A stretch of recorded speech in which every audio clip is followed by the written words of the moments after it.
in the dorms or staying in the academic buildings, and the latter was the decision this morning. And so we send out communications by email. We have an emergency alert system, iMessaging, and everything else to get the word to them as quickly as we can. But with 11,000 people driving into campus, it's extremely difficult, if not almost impossible, to get the word out instantaneously. Don't you think this has rendered the lockdown system altogether ineffective? No, I think the lockdown system, both last fall and this time, worked very well. The students were extremely cooperative. There were very few people out about on campus. But didn't you lock it down after the first shooting, and then 30 kids are dead now? No. We locked down the building where we thought it occurred and when we thought the incident was contained. We had no reason to suspect any other incident was going to occur.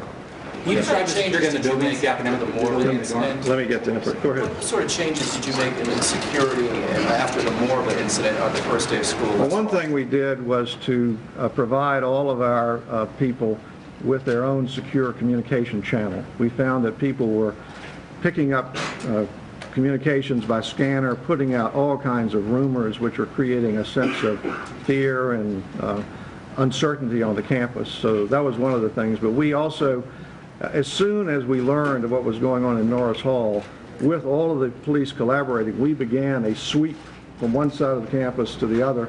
And in fact, we continued throughout the day and have gone through every building on the campus to verify that there are no other individuals hiding there. What did you do differently? Did you add cameras, doors, security at all since the Morley incident?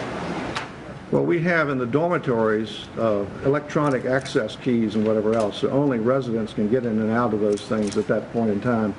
The classroom buildings are open pretty much all the time because we have people, particularly our graduate students who work on projects, through the middle of the night and whatever else. The main administrative buildings are locked at the end of the day, but of course hundreds of people have keys to get into them. President Steger, how does Virginia Tech go forward?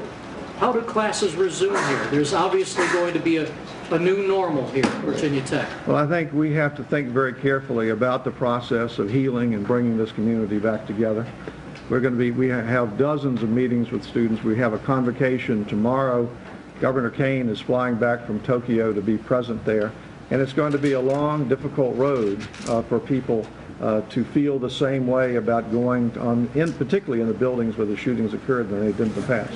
Did you speak to President Bush earlier? And if so, yes. Tell us a little bit about the conversation. Yes, I spoke to President Bush, and he certainly expressed his concern about the great tragedy and the fact that he and Mrs. Bush sent their condolences, and he said that any additional support or resources that we needed, he would make available. I also got a call from Attorney General Gonzalez shortly after that. Did the Super campus begin vest? Pardon? Was the gunman wearing a vest? The governor? Was the gunman wearing a vest? I do not know. Can you tell us whether or not it was a deliberate shooting or was it wild shooting inside Norris Hall? Again, we're still investigating. Those facts will come out later. I'm not prepared to discuss that yet. You interviewed some witnesses. Did you get any sense of it at all? I personally have not done the interviews. We have teams of people that are interviewing witnesses, and we'll put all that together as we move forward in this. Gentlemen, the government did not have identification. Can you give us an approximate age and description? And also, as the president mentioned, only residents can get into those dorms with their ID cards. Does that give you a sign that he could be a Virginia Tech student and living on campus? Well, you're jumping to the conclusion that the person in Norris is the one at West AJ, and we're looking at... You say you're not looking for anyone and there's no other person. Correct, but we need to make sure that is or is not the case. As far as the description of him, all I can tell you is he's a male. Did you say the sweep of campus began after the first shooting? I'm sorry? Did the sweep of campus begin after the first shooting, and if so, why not? No, we secured the dormitory in which the first incident happened. And again, we acted on the best information we had at the time. A lockdown policy was mentioned. We get with the senior administration at the university. We provide the best information. We make the best decision we can at the time. Based on that information, we thought that this incident was isolated to this dormitory. Was there a lockdown? If there's a suspect, I guess if there's a suspect at large, and you believe that he has left the campus, but it's really only your best belief, a lot of people are going to be very critical that action wasn't taken immediately after this initial shooting that you all jumped to the conclusion it was an isolated incident, and yet Right. a suspect is at You large. have to remember that the classes start at 8 o'clock. The call came into the 9/11 Center at about 7:15. We've got 14,000 people en route. So the question is, where do you lock them down? The students are already, it takes 20 minutes to walk from some parts of campus to the classrooms. So people are already in transit. So the decision was, Could you put a bulletin over the radio telling people well, not to they're go not to listening to class? their radios as they're walking across campus. But Some kind of communication? well, we did. We had the sirens going off. We sent out iMessages. We sent out emails, and we utilized telephone tree. And we concluded it was best, once they got in the classroom, that was where to lock them down. That was happening at 9:30 though, not 7:30, Email didn't go out correct? until 9:29 a.m. There's a lapse of about 2 hours. Well, the other incident didn't occur. Right, the initial incident So occurred at 7:15 when we a.m. closed the initial dorm, we thought that was, I understand that you think it was an isolated incident, but there are other dormitories right around West Camp and Johnson. Sure. And no students were notified until 9:29. There is a possibility that the gunman... well, we had security guards around the building almost immediately, so. Mr. Speaker, you spoke about grief counseling. Yeah. The university faces substantial grief. It would seem to me that resources really to meet that grief are going to have to be substantial. I know you probably have some frontline stuff. What kinds of steps have you taken to add more grief counseling capabilities? Well, we are today utilizing the rather capable staff that we already have, and as we go forward and get a better sense of what specifically needs to be done, we'll make available the resources that are necessary, whatever it takes. Has there been an emergency plan in place for an instance with an armed gunman on campus or in a building? Yeah, we do simulations of these things on a regular basis. Of course, they're never quite like the textbook, but we do have drills looking at how we would handle these types of things. What would it call for in a case where there was a gunman in a classroom building taking out students? Well, we followed just that. We had people dispatched to the building immediately, armed and closing down the building and surrounding it, and they got there as quickly as they could. This is literally within minutes. In that situation, doesn't a lockdown then expose everyone who's in that building to what the gunman does? Well, they're already in the building, so how are you going to get them out? I mean, this all happens within a few minutes. You know, you can't just, and the building is large. That's all right, go ahead. Chief, you say it's presumptuous to assume that the two are connected, yet you tell us you're not looking for a suspect, there's no one in custody. There are parents of Virginia Tech students that are watching right now saying, okay, well, if the two aren't linked, and you've only got one gunman dead, why aren't you looking for anyone? Why isn't anyone in custody? What do you say to those parents? What do you say to us here? What I said was, we're still actively investigating that first incident. I didn't say we weren't looking for anyone. We're actively investigating. You can take that to say that we are looking for someone. We are working very, very hard to make sure both incidents are related or are not related. And that's the focus right now, is to determine that. But we are actively investigating that case. Is Virginia Tech, and more specifically all college campuses, are they not safe anymore? 30 people's a lot of dead people. It's a real tragedy. What will you do to change security measures once campus reopens? Well, I think we first have to find out all the facts about what happened, and we don't know those at this point in time. And, pardon? We're still considering whether or not to open. Yeah, we're still thinking about that. We'll see. What are the words of reassurance that you still have for the students that this isn't going to repeat in the future? Well, I should say that we have done everything possible to deal with this problem, as tragic as it is. There will be significant security on the campus throughout the evening. The campus has been blocked off. There's no traffic going in and out.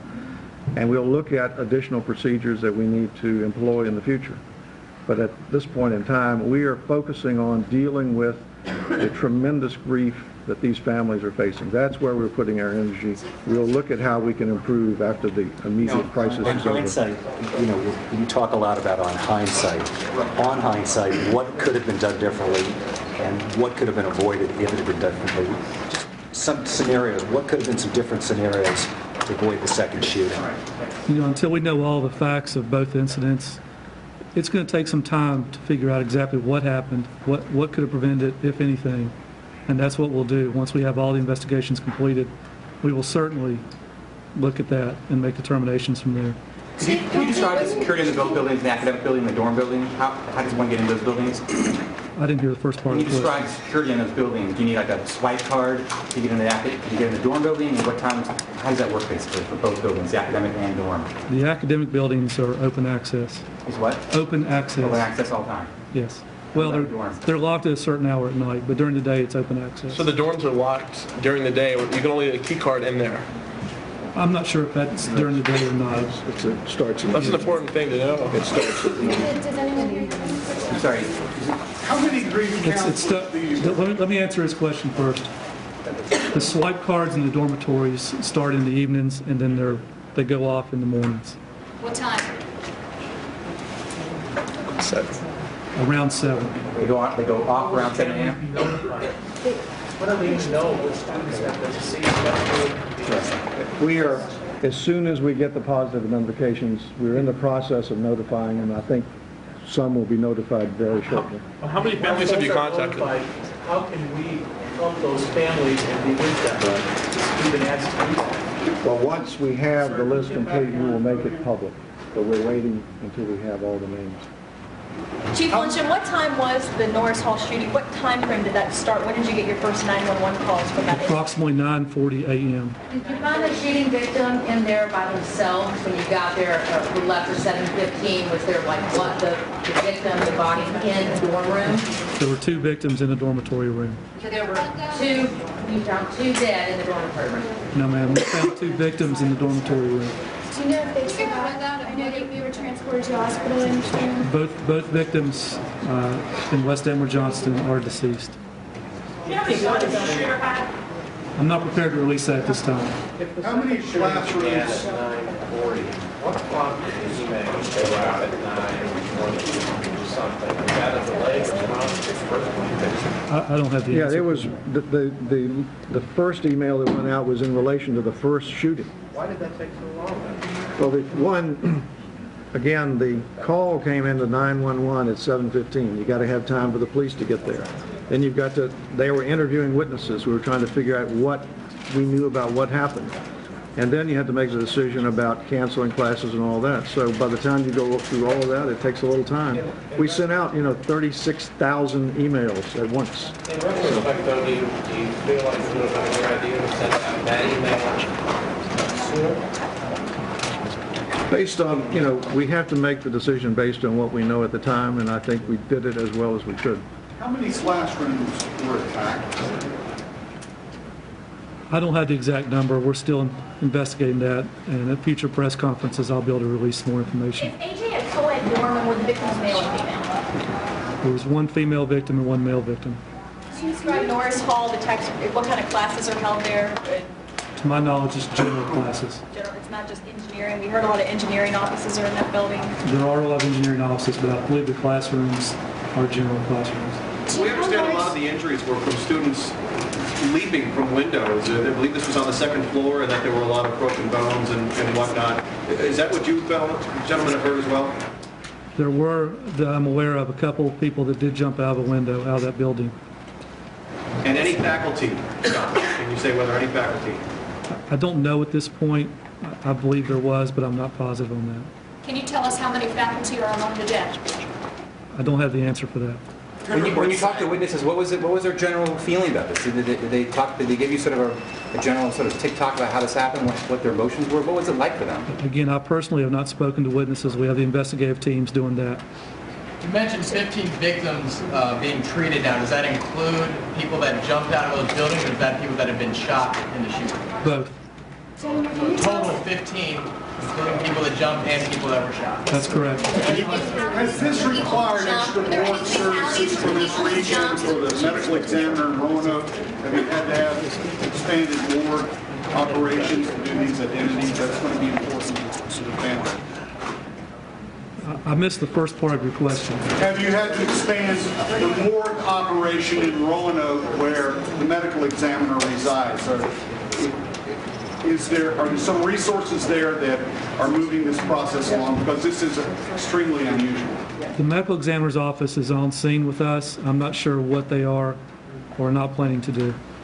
Gentlemen, when you talk about any anecdotal positive stories, students helping others, staff helping others get out of the building, deal with this, and we're focusing on details obviously because it's just happening, but we're also looking for human stories that will be positive. I mean, today we have been totally consumed with dealing with the immediate problems and have not had an opportunity. I'm sure there are wonderful stories of students helping each other, but we've been focusing on the core issues here. Sir, you mentioned that the governor declared a state of emergency, which will enable you to get extra help. What kind of help are you asking for? I'm sorry. We feel we have significant help on the ground since the very beginning, but the governor just wanted to be sure if anything in addition was required, that we would have easy access to it. Some people in the community of Blacksburg were actually notified of the first shooting in West A Day at about 8:35. Someone I know who has a daughter at preschool, they were notified at 8:35 a.m. Why is it that students were not notified until another hour later? I'm still confused on why at 9:29. Okay. Well, I think I just there are a number of students. I mean, I understand that you say there are a lot of students that live off campus and are already in transit, but there are also 9,000 students that do live on campus that were not notified until 9:29. Well, we started several ways of notification. One was the email that gives you the time on it. The other was the phone bank with the RAs that are there. We had people going out and trying. In fact, they were going around knocking on doors as rapidly as they possibly could to get the word out where we thought there was the most immediate danger. So all of those things were happening at once. The email didn't hit the thing till after 9, but it takes a little while to crank that up. What time did the phone bank start? Well, I think we started almost immediately with that. I'm not sure. Does the phone bank include student storm rooms? It includes we were calling the resident advisors because, you have 900 students in the building. So we're trying to get the word to the resident advisors first, and then they could go out on the halls and alert people as to what was going on. Just clarify, you have right now 33 dead, and that includes the gunman, right? Right. Okay. Chief, this is obviously not standard fare for campus police. At what point do you turn this over to another agency, and how much help are you getting from other agencies now? I don't think it's standard fare for any police department for this type of incident. We were getting all kinds of help and resources. You can see the people behind me, Sheriff's Department, the State Police, Blacksburg Police. We have a lot of resources, and we're using them. State Police has dedicated a lot of resources to us, and things are progressing. President Steger, how do you feel that this incident will affect prospective students' decision to come to Virginia Tech? Well, I think that remains to be seen. Certainly, I can understand concerns that students would have. We're going to do everything we can, first of all, to find out what exactly happened, and secondly, to take steps appropriate to address those things we could possibly address. And third, we want to reassure them that we're doing everything we can to make it a safe campus. Students who were taken into custody by accident. Yes. Can you tell us, sir, how long the shooting accidents lasted in the north and the first 30 rescues?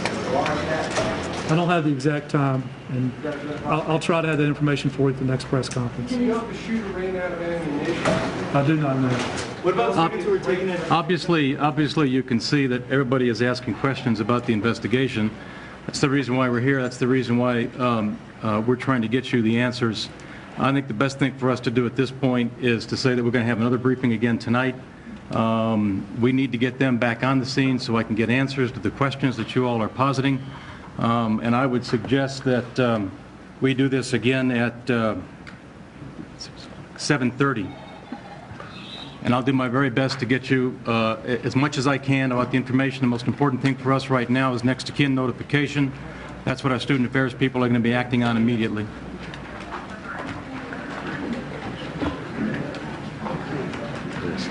A briefing concluding on the Virginia Tech campus. Hi, everybody. You're watching a special edition of The Big Story. I'm John Gibson. Throughout the hour, we'll bring you the very latest in the developments on this deadliest shooting rampage to ever take place on American soil. The massacre at Virginia Tech today. A deranged gunman opened fire in a dormitory and then hours later ambushed a classroom. Just moments ago, you heard the president of the university give the latest death toll. It is now confirmed that we have 31 deaths from the Norris Hall, including the gunman.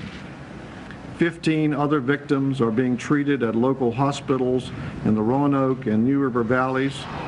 There are 2 confirmed deaths from the shooting in Ambler Johnson Dormitory, in addition to the 31 at Norris Hall.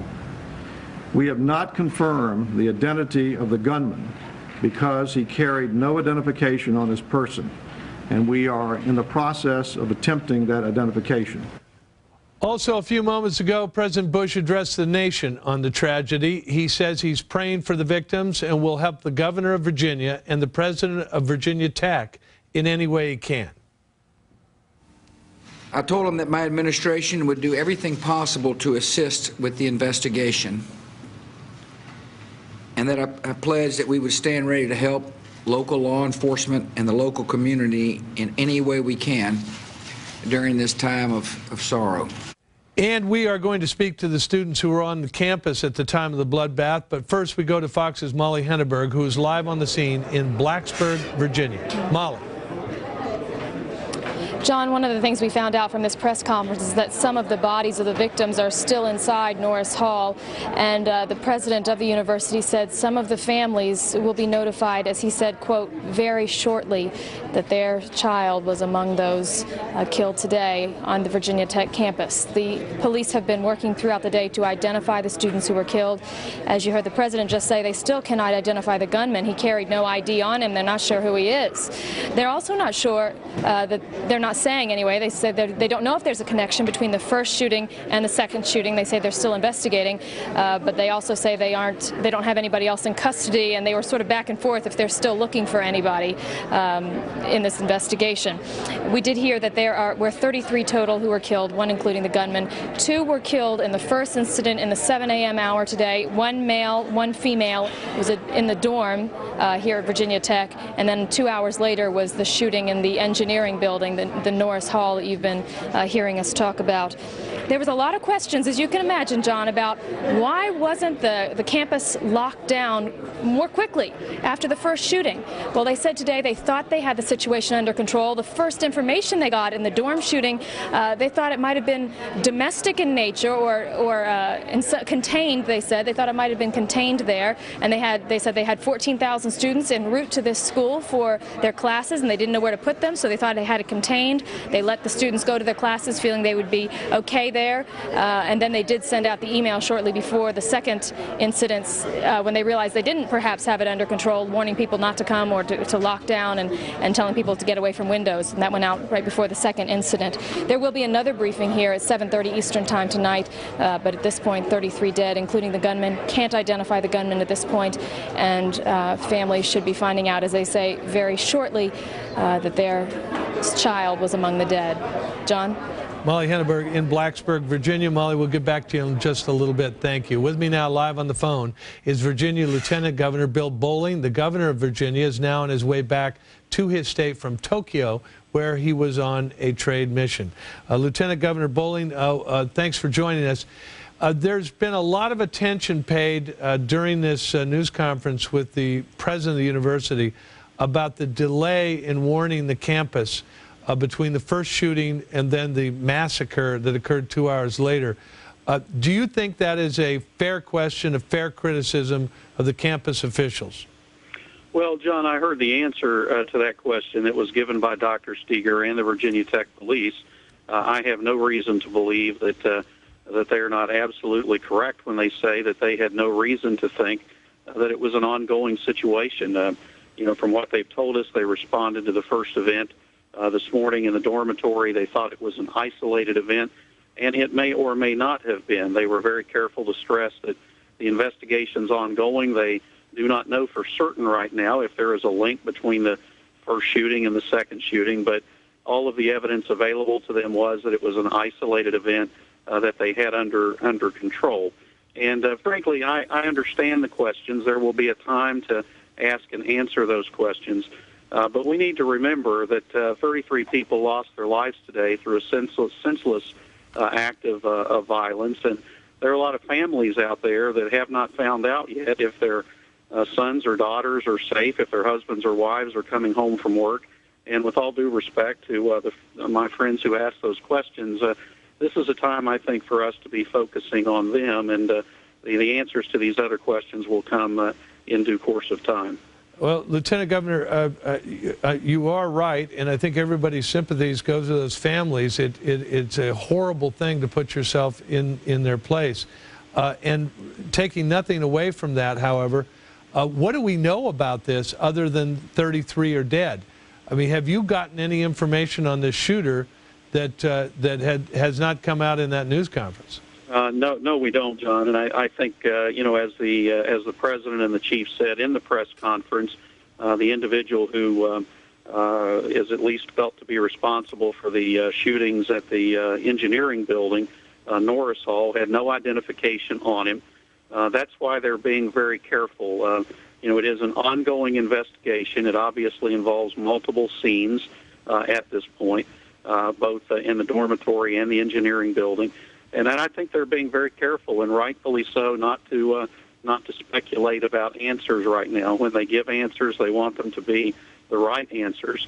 And their focus right now is on making sure that the victims are properly identified, that the parents and families are properly notified, and these other issues we will have answers to. We may not have those answers today, but when the investigation is completed, I'm confident we will have answers to those questions. But, you know, look, Virginia Tech is just one of the finest institutions in the country. To go through something like this is just your worst nightmare. My oldest son happened to graduate from Virginia Tech about a year ago, and I know what those folks are feeling. The folks, the faculty, the teachers, the administrators and students at Tech are a big family, and there's a big empty place in the heart of that family tonight. Lieutenant Governor, I just want to clear up one thing before you go, because it kind of hit my ear oddly, and maybe many people in the audience. You said, and we heard earlier in the news conference, that there is not yet a known connection between the first shooting incident at the dormitory at Ambler Johnson, where 2 people were killed, and the later shooting at Norris, where 31 were killed. Do you mean that we're not even certain it was the same shooter? John, I think what they've said is that whether there was a connection or not is still under investigation. And, you know, the folks at Tech are, at least in the discussions that we've had throughout the day, are not wanting to speculate about that until they know with certainty the answers to those questions. And one might look at it and say, well, logically there must be a connection, but I think the authorities are just being very cautious not to say anything about that with certainty until that investigation is completed and those results are known. That's the way I have understood the facts throughout the day, and in fact that's the way I understood the comments that were made earlier by the chief during the press conference just concluded. Virginia Lieutenant Governor Bill Bolling. Lieutenant Governor, thank you very much. We appreciate you coming on.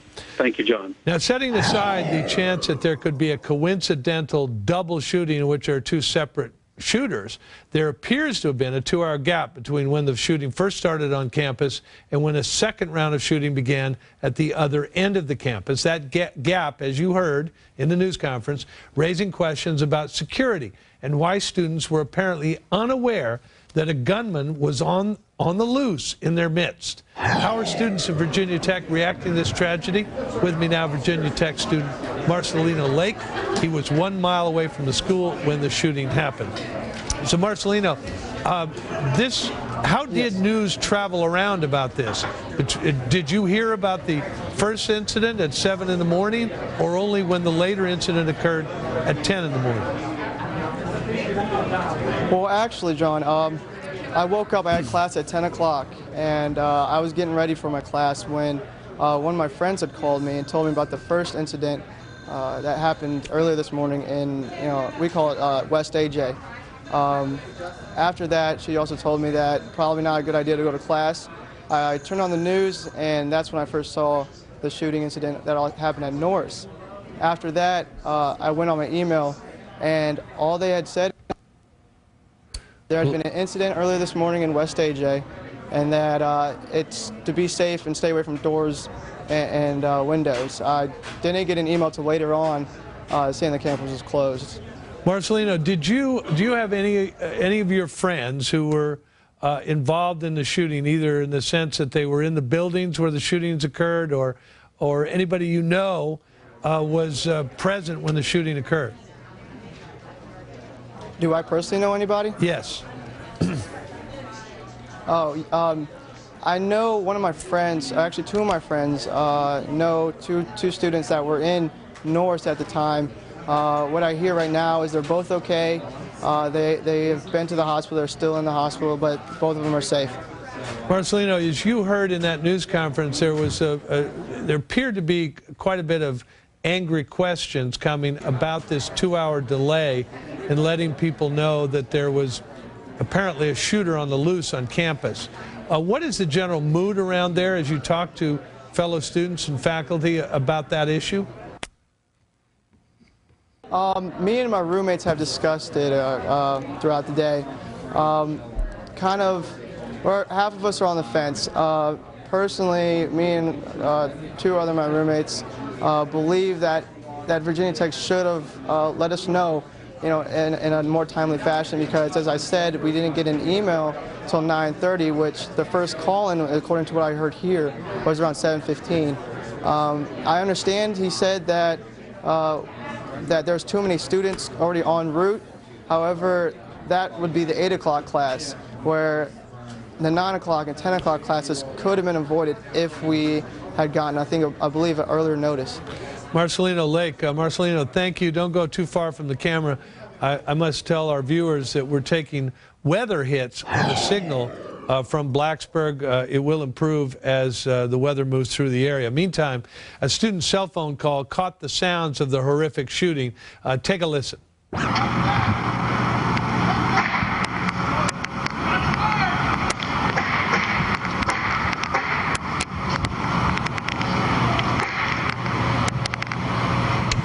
Incredible. Investigators haven't released a motive yet for the campus killer. Clearly, something made him snap.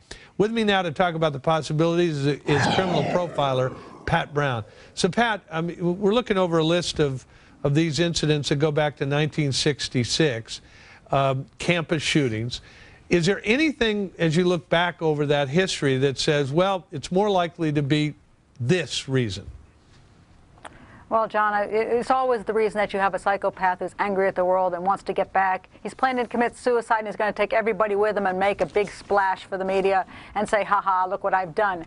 But I'll tell you, John, I think I'm just absolutely furious over this garbage I'm hearing from the lieutenant governor and from Virginia Tech that everything was done correctly about this first shooting. Look, they did not have anything under control. You had 2 murdered people and a loose gunman, armed and extremely dangerous, is what you would call that person if you don't know where he is. Armed and extremely dangerous person on the campus, and they did nothing about it, notified no one, did not shut the campus down and said they had it under control. They had nothing under control because they didn't know where the armed and extremely dangerous gunman was. That's absolutely outrageous, and I hope they slap Virginia Tech silly with lawsuits and don't vote for the lieutenant governor. I'm just furious over that kind of political, let's be nice about it. We shouldn't be nice about it. It's outrageous. I'm Pat, look, take a look at, this is what we know about the shooter, which isn't a lot. First of all, he's a male, obviously a young Asian male.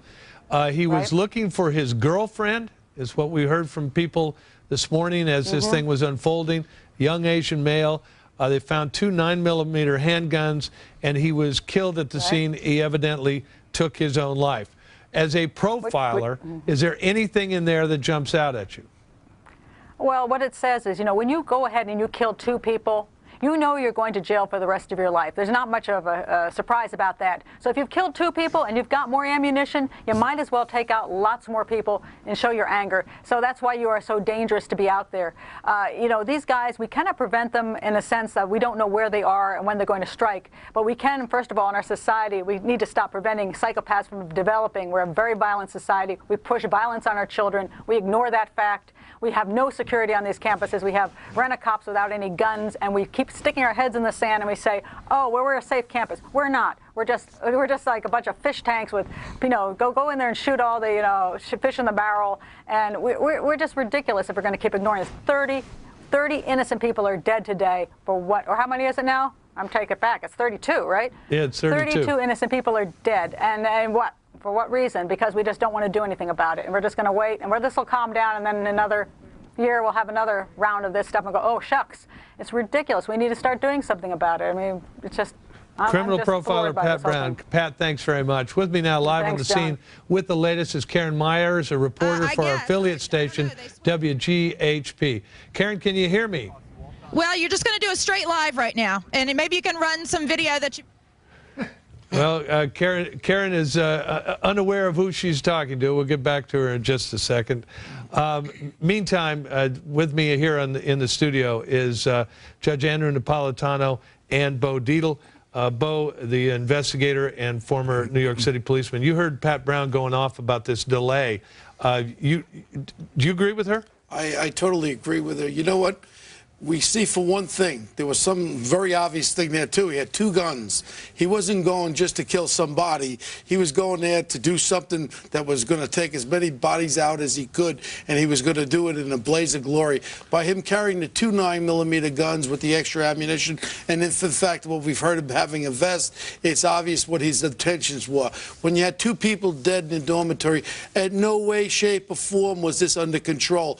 The chief says that he closed down that building, it was under control. Yeah, but they're missing one thing, like the guy who did the killing, because how is it under control? And then he's worrying about the other guy, the president of Virginia Tech is worrying about the kids missing their classes. You got 2 dead people, so if they miss their class for 1 day, I mean, you've got to remember one thing, the safety of the students is the most important Bo, there's one other fact. Before the rampage today, there have been 2 bomb threats called into the Virginia Tech campus, one on April 2nd, another on April 13th. Now, if this had happened, wouldn't you think that the Virginia Tech cops would have said, well, wait a minute, we've had a couple of bomb threats this month, now we got a guy come into a dormitory, shoot 2 people dead. They should have been on a heightened state of alert. John, what private securities, including ex-FBI people, do, what we do, we do assessments. You have disaster plans in effect, emergency plans in effect. Now, what happened with that escapee, with the guard being killed in September? I mean, you have to heighten. You have to tighten up. If something happens, here's what we do: bop, bop, bop. Each thing, 1, 2, 3, 4, 5. This guy takes over that building. You're the security person in that building. If the security guard's not there, and you put all these things into effect. The problem again here is we have to remember, you have to be protective of those students. That's the most important thing. Don't worry about is this secure or not. Of course that's not secure at that point. It really is a shame that there was 2.5 hours and now all of a sudden he was able to do this deed of killing all these young people and facility members. Judge Napolitano is also here with us. Judge has been looking into the law. People in Virginia have carry permits. Virginia is one of the easiest states in the union for anyone without a felony conviction who's over the age of 21 and who was a permanent resident of the state to get a license to own and carry a concealed weapon, meaning you have it under your jacket, under your garment, no one knows you have it. So theoretically, in this lecture hall where all 31 were killed, there could have been somebody with a carry permit carrying their gun to shoot the shooter? No. Because the same people that just dropped the ball, as Bo just described, that allowed 32 additional people to die, also said, Virginia lets you carry a gun at a gas station or a bank or a stadium, but not on a college campus where you may protect kids. So nobody has guns there except the college campus police. And the criminal. The professors don't have guns, and the students don't have guns, even though they could lawfully carry them as soon as they get off campus. It was my understanding that the state legislature just defeated a bill that would have allowed people to carry guns, but that's not the legislature's job. Correct. Right now, it is the decision of each university board of trustees to make a decision. In this case, it's owned by the state of Virginia, this college, but it does have its own board of trustees, and they decided no guns on campus. As a result of that, the disaster goes on and on and on. Nobody's able to take this guy out. The university will have an enormous lawsuit on their hands because they didn't stop him after the first attack. Judge, stay with me. Bo, stay with me. With me now live from the Virginia Tech campus are 2 students, Madison Von... is it Dune Madison and Jason Joseph? Madison was in one of the buildings near where the shooting took place, and she was in lockdown.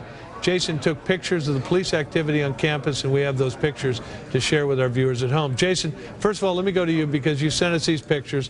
There was a huge flood of cops onto the campus. What did you see? I saw the police basically responding after the second shooting.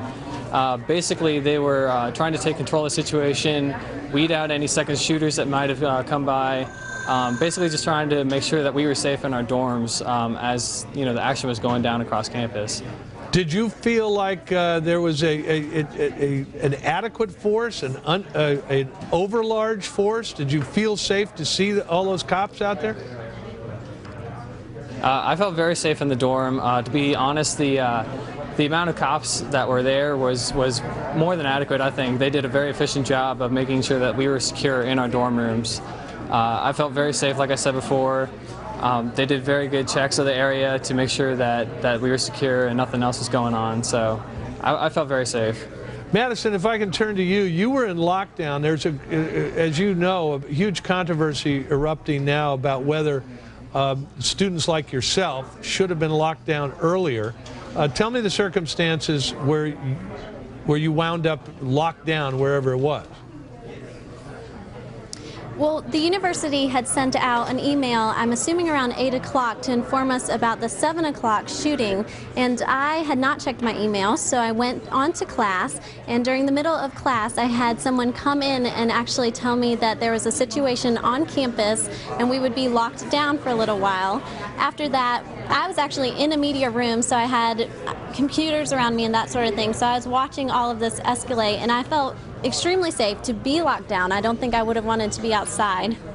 Madison, apparently the authorities didn't get around to sending out that email till a little after 8, more like 9 o'clock. Okay. Is that something that, if they had sent it out promptly at 7 o'clock, telling you to not go to class, to stay off campus, that you would have noticed and you would have obeyed?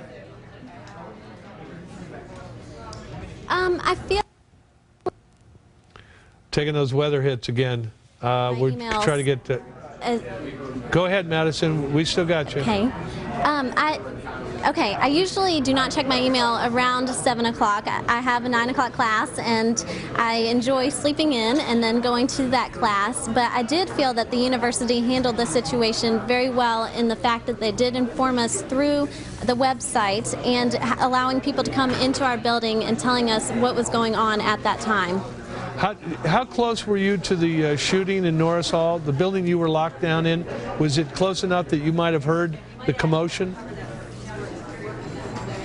We did hear a lot of commotion in my building. I was not close enough to hear the shots. I was in Shanks Hall, which is about 3 buildings over. But once we started hearing the sirens and kind of seeing how everything was developing, they asked us to step away from the windows, and we were put against the wall in the center of the room with the lights off. And most of the students were underneath the desk or sitting on the floor. Madison, before I let you two go, in Norris Hall, where this I think the only thing you can call it is a massacre, where this massacre occurred.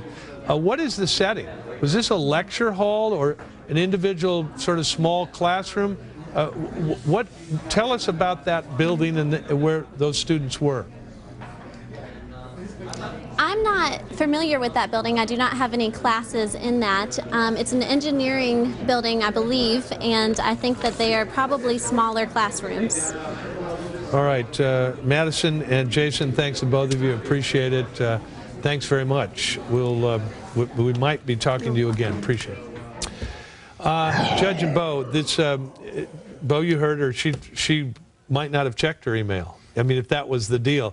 Now I've seen somebody on earlier today on Neil Cavuto's Hour talking about a system by which students like Madison, who undoubtedly carry their cell phones with them, would be notified via cell phone. You can set up, we had one of these alert systems after 9/11 we were offering to buildings around New York City where they actually put their cell phones in there and their iPods and all that, and where they can get alert on a disaster alert where one shot can go and you can alert the whole corporation. Everyone's cell phones will go off, letting them know to evacuate that building. So there are systems in effect that you can do like that.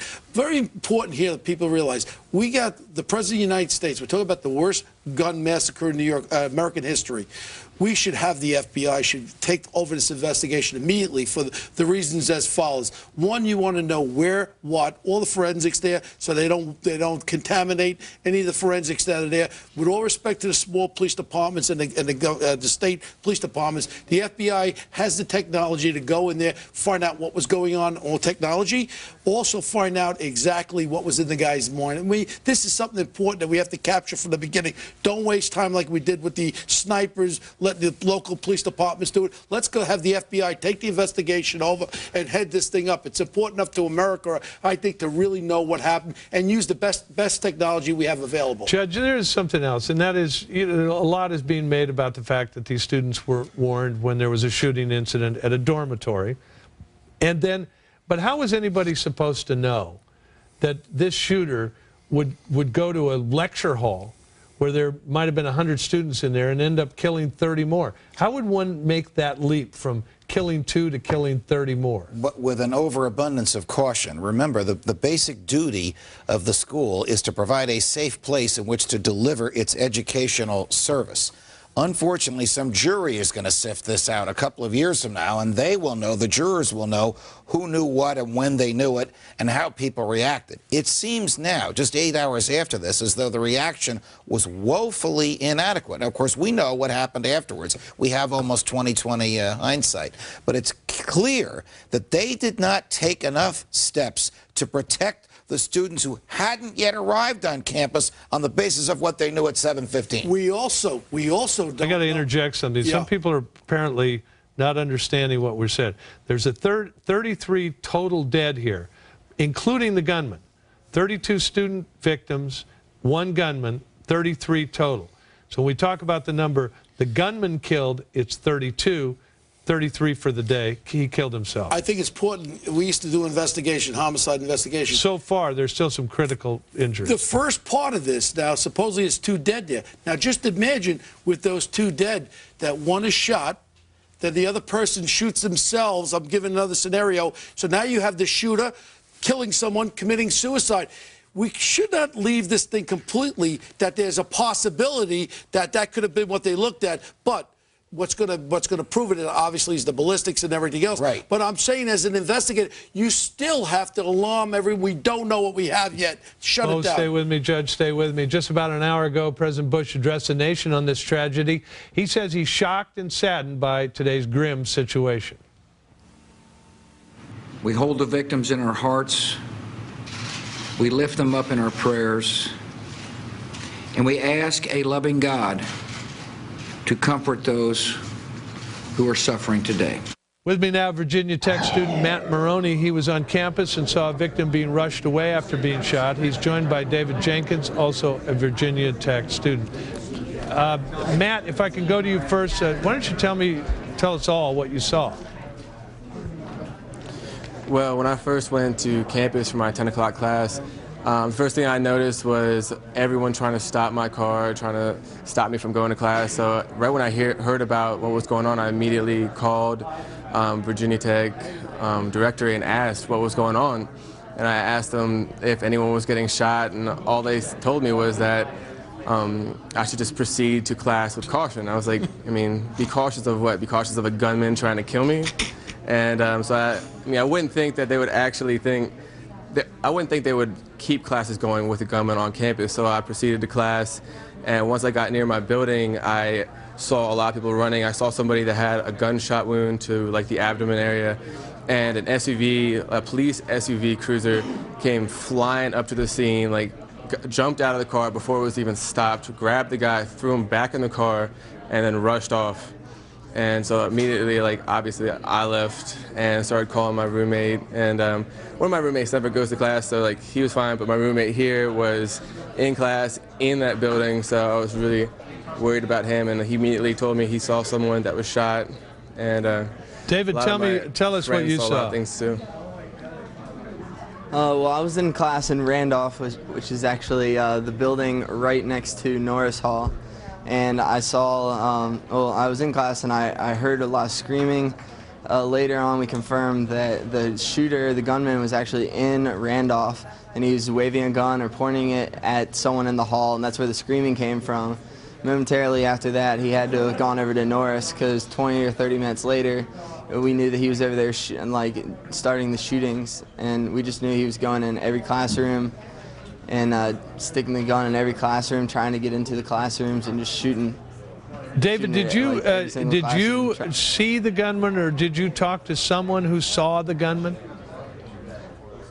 I have not talked to anyone who's seen the gunman. I just have talked to the victims who were in the room and were shot at but didn't see him specifically, so I don't know what he looks like. Or well, I realize this is the judge would caution me that this is hearsay, but your friends who reported being shot at, what did they tell you?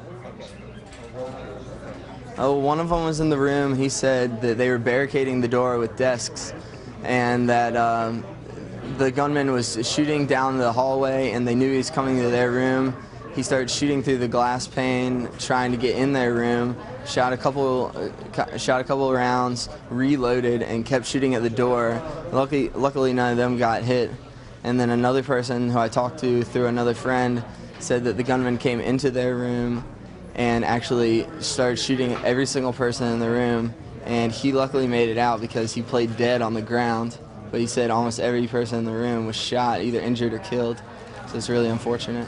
Unbelievable. David Jenkins and Matt Maroney, thanks to both of you for helping us, filling us in on what happened. Yeah.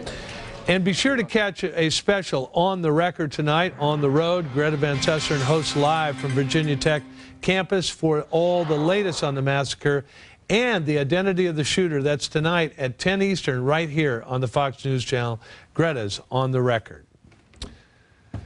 The university students are frantically searching the web to confirm whether or not their friends are among the 33 dead in this major killing spree. Students across the country are logging into sites like Facebook.com and MySpace.com, many discussing this campus tragedy. Meantime, the big question we all want to know, who is the shooter and why did he go on this killing rampage? With me now, former homicide detective Rod Wheeler. So Rod, we don't have an identity on this person. We don't know what he was up to. We know it was a young Asian male, and the only other thing we know is he was reportedly looking for his girlfriend. So on the basis of those slim facts, what can we say? Well, we know a few other things as well, John. We also know that this gentleman came to the campus this morning in an ambush position. Now, what I mean by that, he came to the campus heavily armed, and from what some of the eyewitnesses are saying, this gentleman was also wearing a bulletproof vest, heavily armed with what we believe to be 2 automatic weapons and plenty of ammunition. That tells us a whole lot right there in and of itself, John. And what that tells us as law enforcement is that this person came to that campus this morning, and even more specifically, he went to that dormitory at 7:15 this morning with someone on his mind. He went up to the 4th floor, and he immediately shot 1 or 2 people. As we know, the police has already confirmed there were 2 dead there. He didn't just stop there. Then he left that dormitory, went all the way across campus to another building, specifically the engineering building, from what I understand, and shot several more people. Now, what the police are doing is obviously trying to put together this entire chaotic situation to try to make some sense of it, John, to see exactly what drove this suspect to do what he did today. Well, Rod, that's the question. Is there any way to know what is in the mind of somebody like this? What would drive someone to commit this kind of act? Well, there's multiple variables, John, that could answer that question. I mean, it could be relationship issues. It could be issues related to the university. As you already reported, there was already 3 calls this past week or over the past couple of weeks of bomb threats. We don't even know if that's related. But I think right now, at this phase of the investigation, and clearly we're still in the early stages, what the police are just making sure that they find out is as much information as they can from the surviving witnesses and everyone else that knew this man to find out what drove him to do what he did. Okay, Rod, but look back into your experience. I mean, here's a guy, we just heard these 2 kids. Sure. David Jenkins described this situation, a friend in a classroom. They're barricading the door. They're putting tables up against the door. And the guy's trying to shoot his way through the door and the tables. What for? He doesn't know anybody in that room. Exactly. As far as we know now, he didn't know. I think tomorrow and probably the following days, John, we're going to learn a whole lot more as to what drove this guy to do what he did. But let me just say this one other thing, too, John. In these kinds of shooting situations, and I'm so quickly reminded of Columbine and the situation down in Lancaster, Pennsylvania, there's always warning signs, John, that lead up to these types of shootings. And we always find those reasons out the day or two after what led this guy to do what he did. Rod Wheeler. Rod, thank you very much. Appreciate it. Thank you, John.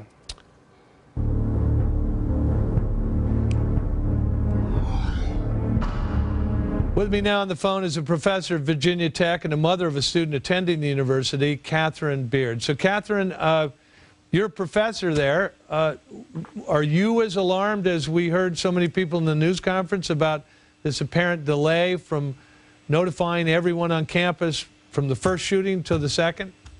I'm an instructor at Tech, and I'm not alarmed. You know, I've checked my emails today, and I feel like I was constantly updated on information telling me to stay off campus. I think Tech did as good a job as they could with the number of students and number of faculty that we have on campus. My email, I checked back on the timestamps on them, came through to me about 9 o'clock, and that was before I went to campus, and I don't know. You can always, in hindsight's 20/20, the teacher in me thinks that Tech did the best that it could do. The mom in me, of course, as soon as I heard about it, was anxious and concerned about my child. Yeah, your child we just interviewed a little while ago, Madison, was on the air with us. I saw that. A very smart young lady. Tell me about your feelings from the point of view of a mother. Well, when I heard about the lockdown, my husband actually heard on the news before I did and contacted me as I was en route up to Tech. And he alerted me that I couldn't get on campus, and I started seeing all the action, turned around and came back home, and of course spent the next 2 hours trying to contact my daughter, who was not able or could not get the telephone call to come through. So, you know, your heart is in your throat when you're thinking, why is she not picking it up on the other end of the phone? And I know that there are still parents out there that have not heard from their children yet. So you just have that overwhelming sense of dread that something has happened. So I can't express the amount of relief I felt when she did pick up. And she was in her class. They were in the lockdown situation. She was like whispering to me on the phone because, I'm sure just out of fear that they didn't know what was happening in the hallways or whatever. She didn't want to be any more noticed than she needed to be. But the sense of relief with me was incredible. Catherine Beard, mother of a student at Tech as well as an instructor there. Catherine, thanks very much. Thank you. With me once again, Fox News senior judicial analyst Judge Andrew Napolitano and former NYP detective Bo Dietl. So, Bo, the homicide detective in you comes out here. What are your thoughts about this shooter? I mean, from what little stuff we know. Well, the only thing we really do know is he came to that college to kill a lot of people. He didn't come there to just shoot one person. He came there packed up, and he knew after he did what he had to do, or try to do what he had to do, he was going to make a big splash, and he was going to go out in a blaze of glory.